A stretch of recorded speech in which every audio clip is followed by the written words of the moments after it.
रघुपति राघव राजा राम, पतित पावन सीताराम। सीताराम सीताराम, भज प्यारे मन सीताराम। सीताराम सीताराम, भज प्यारे मन सीताराम। रघुपति राघव राजा राम, पतित पावन सीताराम। रघुपति राघव राजा राम, पतित पावन सीताराम। सीताराम सीताराम, भज प्यारे मन सीताराम। सीताराम सीताराम, भज प्यारे मन सीताराम। बोलिए सियापति रामचंद्र भगवान की जय, राघवेंद्र सरकार की जय।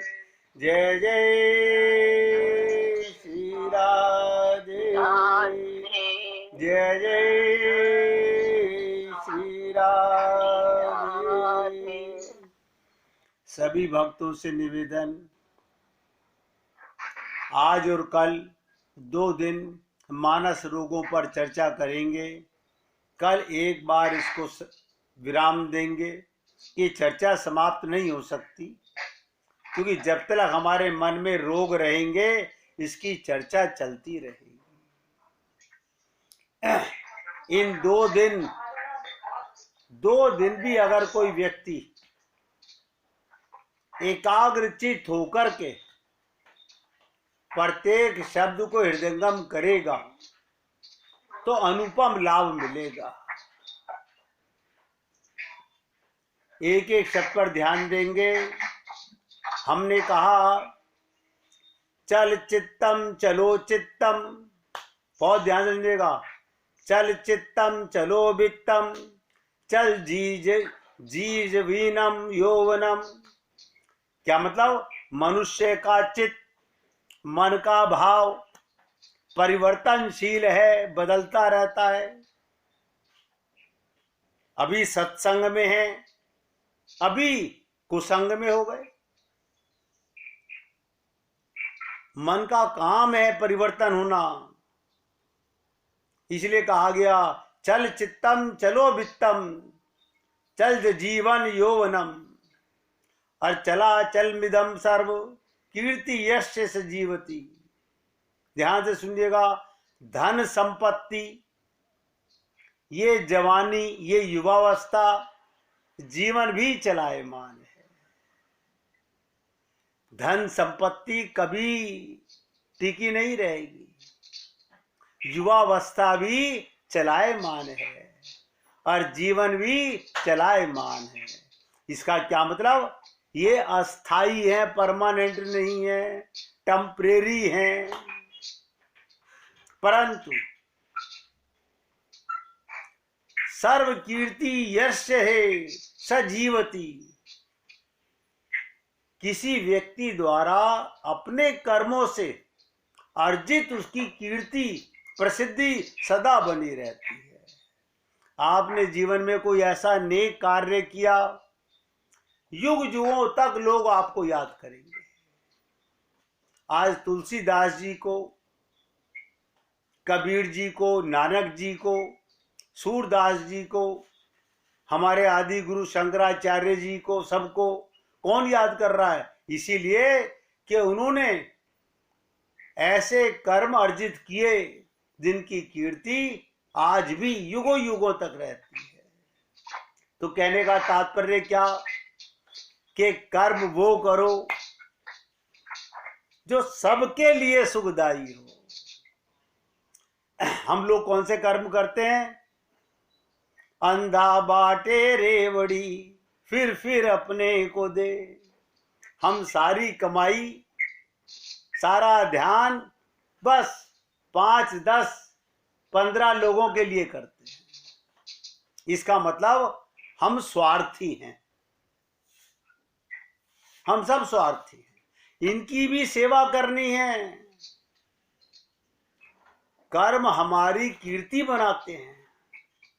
हमें कर्मों पर ध्यान करना चाहिए। शेष सभी आते जाते हैं। सत्कर्म का मान सदा होता है। देखिएगा, अक्सर ये सुना होगा कि हमें संसार की चर्चा नहीं करनी चाहिए। एक महाराज थे। कैसे महाराज? सर्वनिंदक। क्या मतलब? काम धंधा कुछ आता नहीं था, पर निंदा गजब की करते थे। हमेशा औरों के काम में टांग फंसाते रहते थे। अगर कोई व्यक्ति मेहनत करके सुस्ताने भी बैठ जाए तो कहते थे मूर्ख, 1 नंबर का कामचोर। अगर कोई काम करते हुए मिलता तो कहते मूर्ख, जिंदगी भर काम ही करते हुए मर जाओगे। ध्यान से सुनिएगा। मतलब उनका काम था सब में बुराई देखना। कोई पूजा पाठ में रुचि दिखाता तो कहते पूजा के नाम पर देह चुरा रहा है, ये पूजा के नाम पर मस्ती करने के अलावा कुछ नहीं कर सकता।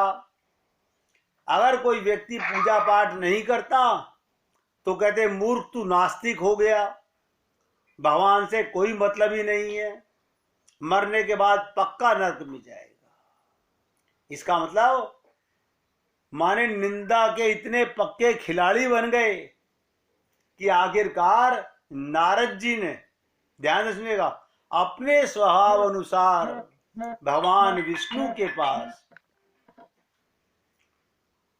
नारद जी ने भगवान विष्णु के पास इसकी खबर पहुंचा दिया। भगवान विष्णु ने कहा उन्हें विष्णु लोक में भोजन पर आमंत्रित किया जाए। ध्यान से सुनिएगा। नारद जी तुरंत भगवान का न्योता लेकर उस व्यक्ति के पास गए जो सुबह से शाम तक सबकी निंदा करता रहता था।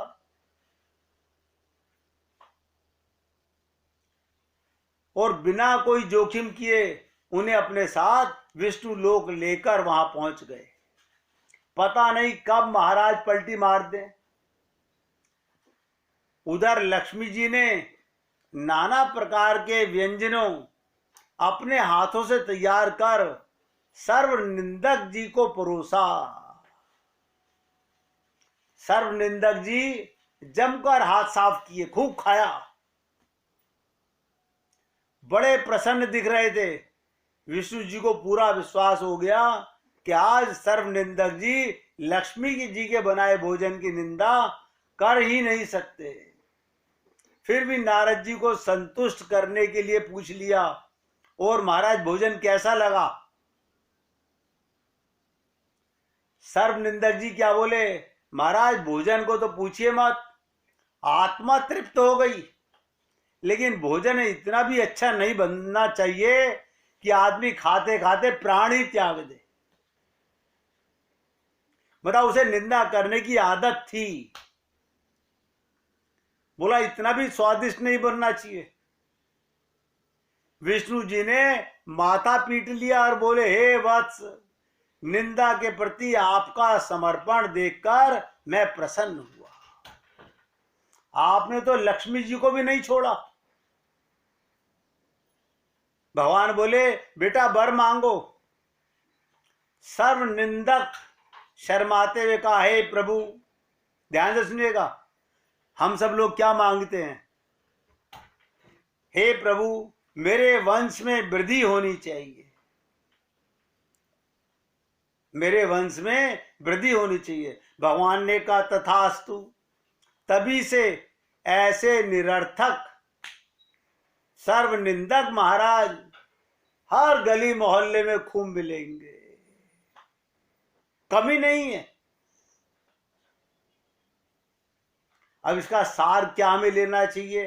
ध्यान से सुनिएगा, हम चाहे कुछ भी कर लें, इन निंदकों की प्रजाति को संतुष्ट नहीं कर सकते।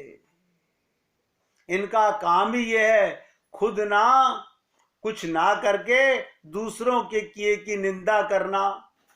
अतः ऐसे लोगों की परवाह किए बिना अपने कर्तव्य पथ पर जो राह चुनी तूने, उसी राह पे राही चलते जाना रे।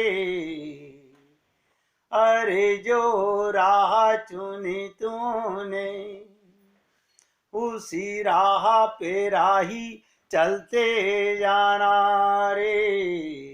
अरे हो कितनी ही लंबी राह, दिया बने जलते जाना रे। जो राह चुनी तूने, उसी राह पे राही चलते जाना रे। तो कहने का तात्पर्य भैया, मीरा की बुराई करने वाले कम नहीं थे। मीरा के परिवार के लोग, उसने क्या बुरा कर दिया? एक सत्य बोल दिया। देखिएगा, हम दबे पांव सब अंदर से स्वीकार करते हैं कि राम ही केवल प्रेम प्यारा, मेरे तो गिरधर गोपाल, लेकिन बोलने से पहले अड़ोस पड़ोस में देख लेते कोई देख तो नहीं रहा। मीरा निर्भय थी। क्यों? भगवान को साथ अनुभव करती थी। हम लोग भगवान को अनुभव नहीं करते, हम संसार को अपने साथ अनुभव करते हैं। बस इतनी सी बात थी। आप बताइए, भक्त प्रहलाद की क्या गलती थी? भक्त प्रहलाद की क्या गलती थी? उसने यही तो कहा कि पिताजी तुम्हारा पिता भी और मेरा पिता भी, सबका पिता परमात्मा है। लेकिन पिता को ये बात गवारा नहीं हुई। गवारा नहीं हुई। क्यों गवारा नहीं हुई? कि मैं तो सबसे बड़ा राजा, देवता मेरे यहां नौकरी करते हैं और तू किसी और भगवान की बात करता है। मैं स्वयं में भगवान हूं। ये अहंकार उस भक्त प्रहलाद को, और देखिएगा, जब अहंकार में हिरण्यकश्यप ने क्या कहा था, जिसकी तू सारा दिन रटन गाता रहता है भगवान भगवान, बता क्या मेरे यहां इस समय भी भगवान मौजूद है? कमाल है। मैं सोचता हूं ऐसा ज्ञान, ऐसी परिपक्वता। भक्त प्रहलाद ने कहा, हाँ पिताजी, भगवान सब जगह मौजूद है। तो क्या कहा, इस खंबे में भी मौजूद है। जड़ चेतन सब भगवान बने हैं, तो ये कैसे कहा जाए कि खंबे में भगवान नहीं है? और उस अहंकारी, लोभी, कामी हिरण्यकश्यप ने जैसे ही खंबे में गदा मारी, भगवान को क्या कहते हैं? भक्त वत्सल। अपने भक्त की लाज रखने के लिए भगवान खंबे में से प्रकट हो गए।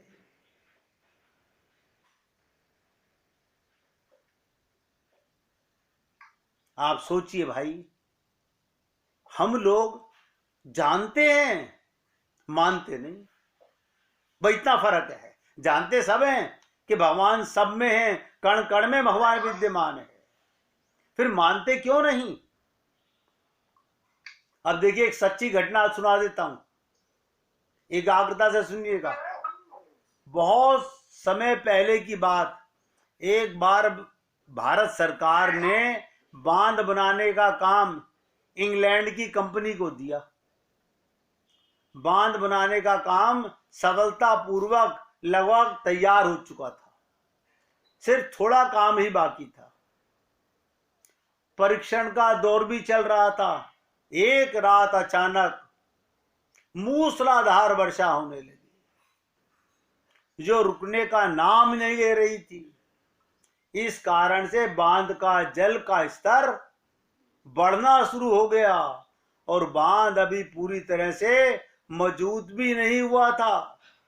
बांध पर प्राकृतिक खतरा देखकर अंग्रेजी इंजीनियर परेशान हो रहे थे और सोच रहे थे कि बांध अगर टूट गया तो हमें जेल हो जाएगी, अब मेरे देश की बदनामी होगी। रात हो गई, बारिश रुकी नहीं रही थी और बांध से पानी रिसने लगा।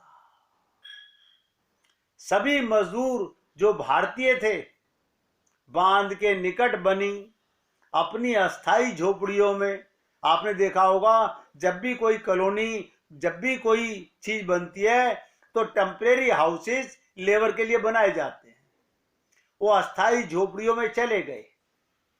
चारों तरफ पानी ही पानी, अंधेरा और कीचड़। अंग्रेज इंजीनियर बेचैन थे, इधर उधर आशाएं भटक रहे थे। जब कुछ समझ नहीं आया वो उन्हीं मजदूरों की झोपड़ी की तरफ गए। वहां उन्होंने देखा एक मजदूर, ध्यान से सुनिएगा, परिवार तस्वीर के आगे दिया रखकर कुछ गा रहा था। अंग्रेज इंजीनियर ने उस समय की परिस्थिति का जिक्र किया, पूछा कि तुम इस तस्वीर के सामने बैठकर क्या कह रहे हो? उस मजदूर परिवार ने बताया कि वो सब अपने भगवान श्री राम, सीता और लक्ष्मण जी का पूजा कर रहे हैं और आप भी इन्हीं राम को राम राम राम कह करके पुकारो, यही आपकी मदद कर सकते हैं। अंग्रेजी इंजीनियर ने कहा बांध कभी भी टूट सकता है। मजदूरों ने कहा हम तो प्रार्थना कर रहे हैं, तुम भी कर लो, अब तो हमारे राम ही हमारी रक्षा करेंगे। अंग्रेज इंजीनियर लाचार सा हो मन ही मन, देखिए मुख से नहीं बोला, मन ही मन राम राम बोलने लगा और बोलता हुआ कह रहा है रक्षा करो, मेरी लाज रख लो। अपनी बर्बादी निश्चित जानकर बांध की दीवार के ऊपर ये सोचकर खड़ा हो गया कि मरना तो है ही, बांध के साथ पानी में डूबकर मर जाऊं तो कोई लाज बच जाएगी। इतने में ही अंग्रेज इंजीनियर ने नीचे देखा, बांध की दीवार के पास दो बच्चे बांध की मरम्मत करने लगे हुए थे। उसने उन बच्चों को आवाज लगाई कि वहां से बाहर आ जाओ, नहीं तो मर जाओगे। परंतु वो दोनों बालक मिट्टी का लेप लेकर बांध से पानी रिसने की जगह पर लगाते रहे। वो इंजीनियर दौड़कर मजदूरों के पास गया, उसने वो तस्वीर फिर से देखी और फिर कहा इन दोनों धनुषधारी, ध्यान से सुनिएगा, इन दोनों धनुषधारी धनुष लिए बांध की दीवार पर मिट्टी लगाकर रिसते हुए पानी को रोक रहे थे। ये अंग्रेज इंजीनियर के वर्डिंग है। परंतु जब वहां मजदूर पहुंचे तो उनकी कोई बालक नजर नहीं आया। देखिएगा, कोई बालक उन्हें नजर नहीं आया। अंग्रेज इंजीनियर सभी को कहता रहा दोनों वहां पर धनुष लिए खड़े हैं, देखो यही तो खड़े हैं, देखो उस अंग्रेज इंजीनियर को दिख रहे हैं और हिंदुस्तानी मजदूरों को नहीं दिख रहे। परंतु किसी को भी भगवान नजर नहीं आए। मजदूर समझ गए आज बांध की रक्षा स्वयं भगवान ने ही आकर की। धन्य है ये अंग्रेज इंजीनियर जिनको भगवान के दर्शन हुए। सब अंग्रेज इंजीनियरों के पैरों में दंडवत को प्रणाम करने लगे। अंग्रेज इंजीनियर के दिमाग पर इस घटना का इतना प्रभाव पड़ा कि उसने अपने देश की शान शौकत भरी जिंदगी को त्याग कर हिंदू धर्म अपनाकर सन्यासी बन गया और सन्यासी जीवन के सभी कर्तव्यों को निभाना, भगवान श्री राम के चरणों में अपना पूरा जीवन अयोध्या में रहकर समर्पित कर दिया। इसका कारण क्या था? सच्चे मन की प्रार्थना। हम शब्दों से तो प्रार्थना करते हैं लेकिन मन से नहीं करते। हम सब लोगों का एक ही दोष है, मुख से बोला मगर मन से बोला नहीं। इस कथा का मर्म यही है, भगवान को सच्चे भाव के साथ पुकारा जाए और मान लिया जाए कि जो भी वो करेंगे अच्छा ही करेंगे। जो भगवान अपने भक्तों की रक्षा के लिए स्वयं चलकर आ जाते हैं। लेकिन हम लोग अपनी बुद्धि बिना लगाए आगे नहीं बढ़ते। हम कहीं ना कहीं भगवान से प्रार्थना भी करते हैं और साथ मन में ये भाव भी रखते हैं, हम कह तो रहे हैं देखो भगवान जी मानेंगे कि नहीं मानेंगे, मतलब मन में शंका लेकर प्रार्थना करते हैं।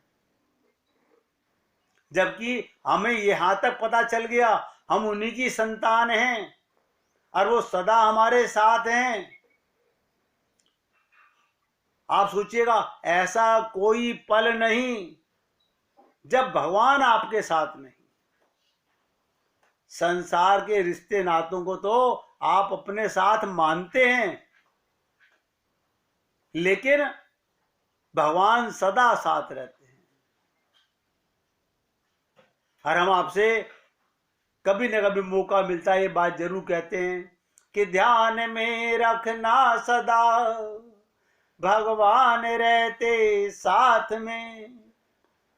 भगवान का मतलब आनंद सिंधु, मौज सिंधु, सुख सिंधु।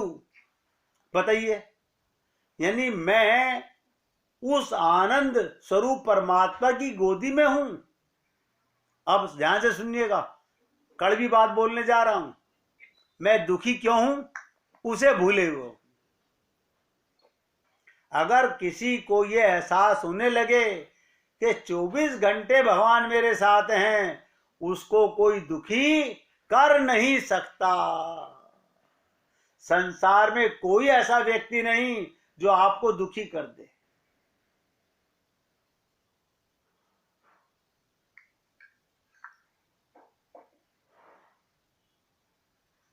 इसलिए मैं तो आपसे निवेदन कर रहा हूं कि जिसने परमात्मा को सदा अपने साथ महसूस किया, सदा, उसे कहीं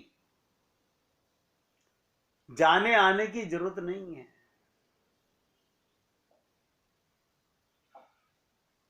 हमें 24 घंटे परमात्मा हमारे साथ ही है। बताए कब नहीं था, कब नहीं है। अब समझ लीजिएगा, अगर आपने अपने साथ भगवान को महसूस किया तो भगवान सदा साथ में है। जैसे ही आप भूले, भगवान तब भी अलग नहीं होता।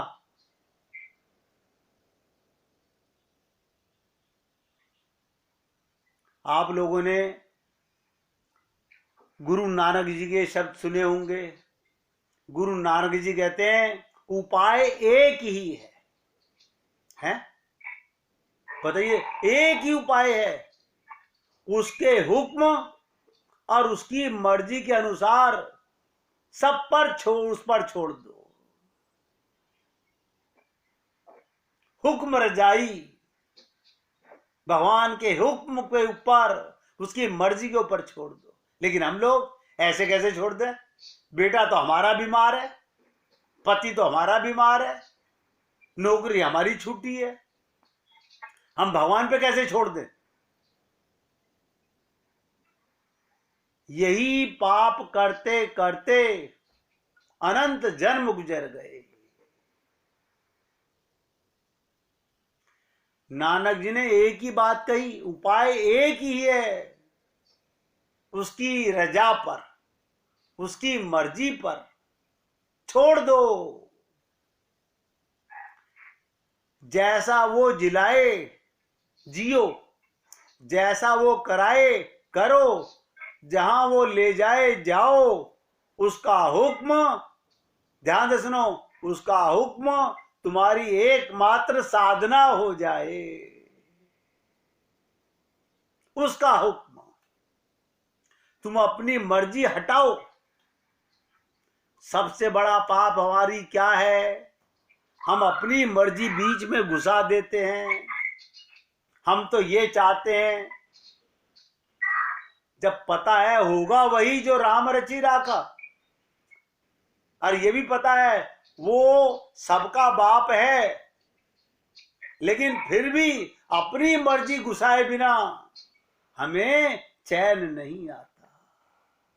उसकी मर्जी में अपनी मर्जी मिला दो। ये दवा बता रहा हूं। सुखी रहने की दवा क्या है? गुरु की बुद्धि में अपनी बुद्धि का योग करना, गुरु के मन में अपना मन योग करना, जोड़ देना, इसी को शरणागति बोलते हैं। हम लोग गुरु के विरुद्ध सोचें, गुरु के खिलाफ सोचें, भगवान के विरुद्ध सोचें, भगवान के खिलाफ सोचें, अपनी मर्जी वही व्यक्ति अड़ाता है। याद रखो, जो गुरु और भगवान के शब्दों पर विश्वास नहीं करता। नानक जी कहते थे, तुम स्वीकार कर लो, जीवन जैसा है परमात्मा ने दिया है वही जाने, तुम इंकार मत करो, तुम इंकार मत करो। दुख आए, ध्यान से सुनो, दुख आए तो दुख को भी स्वीकार कर लो, उसकी मर्जी, और अहो भाव रखो, धन्य भाव रखो कि अगर उसने दुख दिया है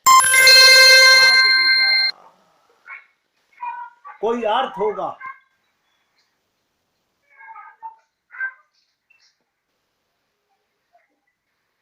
ध्यान से सुनिएगा जो बोलने जा रहा हूं। शिकायत मत करो, सदा भगवान का धन्यवाद करो। वो तुम्हें जैसा रखे, गरीब तो गरीब, अमीर तो अमीर, सुख में तो सुख, दुख में तो भी सुख। एक बात तुम्हारे भीतर सतत बनी रहनी चाहिए, क्या? मैं राजी हूं, मैं राजी हूं, तेरा हुक्म मेरा जीवन है। एक ओंकार सतनाम। लेकिन कौन करे, कौन माने? हम अपनी बुद्धि बिना अड़ाए, बिना लगाए नहीं बाज आते। इसलिए मेरे भाई, मैं तो आप सब लोगों से प्रार्थना करता हूं कि भगवान को पाने का जो सुंदर मौका हमें भगवान ने आप सब लोगों के साथ दिया है, वो बहुत एकाग्रता से, प्रसन्नता से स्वीकार करो। भगवान मिले हुए हैं, इस पर विश्वास कर लो। और बताऊं, भगवान ही मिले हुए हैं, इस पर दृढ़ विश्वास कर लो। और इससे आगे ध्यान से सुनिएगा, मैं 24 घंटे भगवान के साथ हूं, संकल्प कर लो।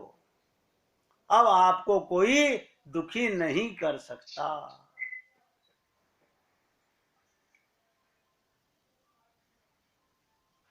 कोई दुखी नहीं कर सकता।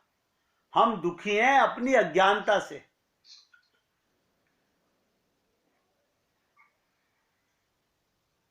हम दुखी हैं अपनी अज्ञानता से और हम दोष भगवान को देते हैं।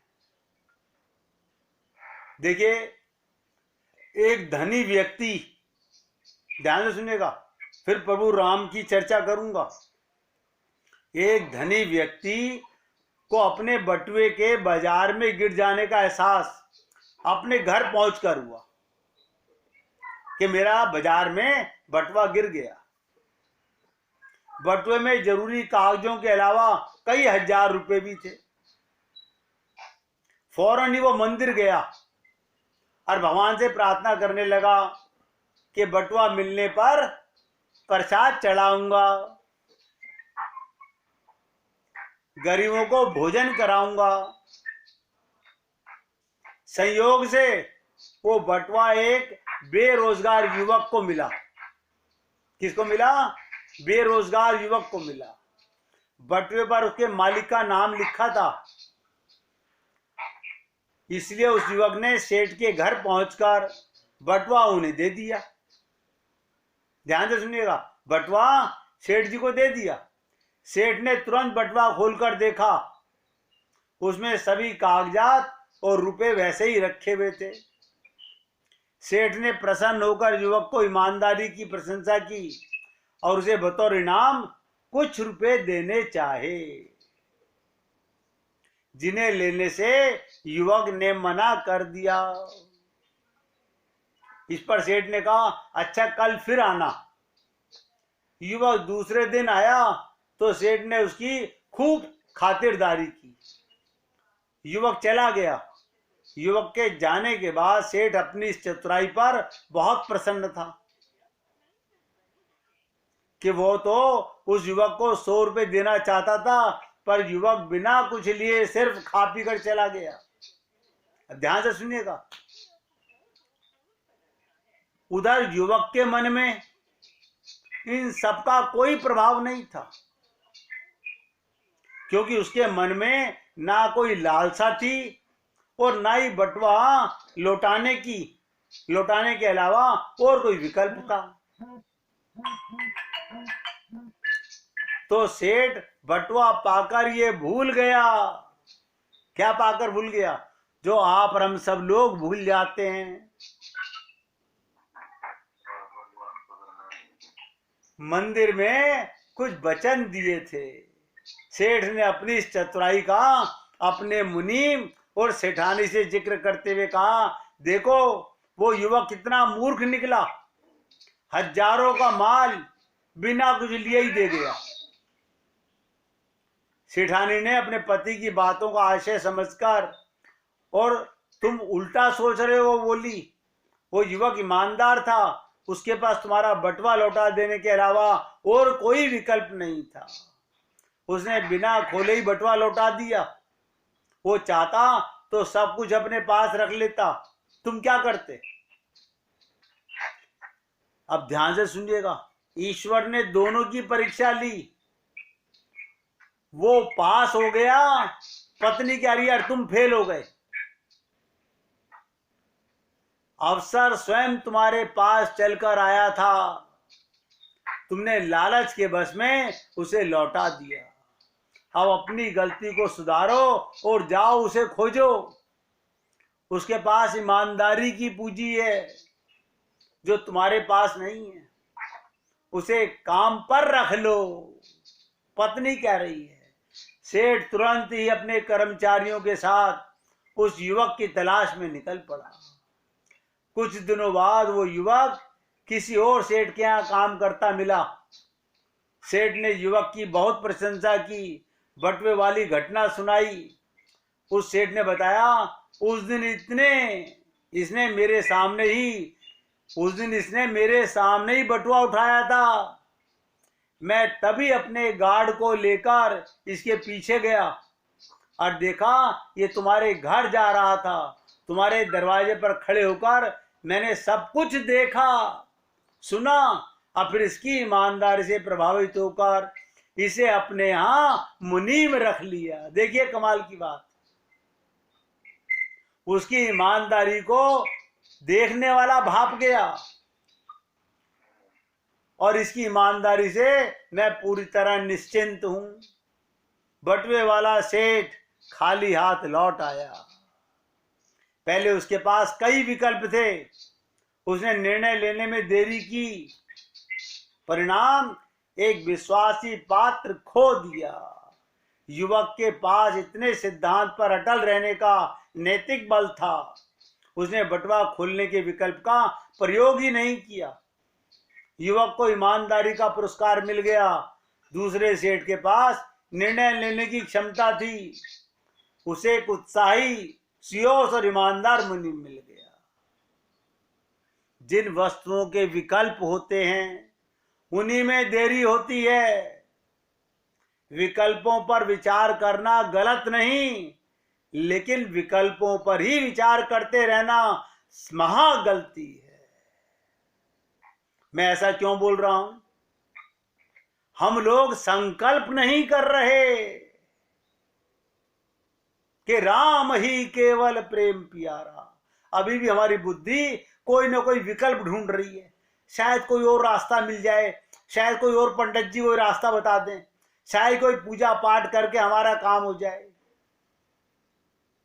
कोई विकल्प नहीं है। जितना समय बर्बाद करोगे अपना ही बंटाधार करोगे।